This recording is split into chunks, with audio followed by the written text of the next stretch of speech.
零成本解决特斯拉的异响。今天有个标序 Model 3的车友过来上门安装氛围灯，还有恢复脚窝灯，然后还顺手解决了它一个异响。所以我们可以清晰的看到，它这个卡扣的头已经断裂了，旁边这个卡扣就是非常完整的。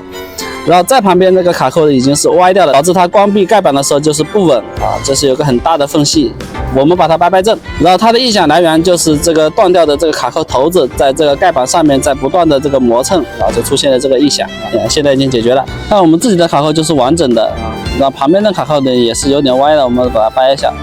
然后扳正，好，这样合上就 OK 了。这个盖板，然后这里是有异响的车友的话，就可以把这个拆下来看一下里面是不是卡扣断裂在里面啊，这是一个排除异响的一个方法。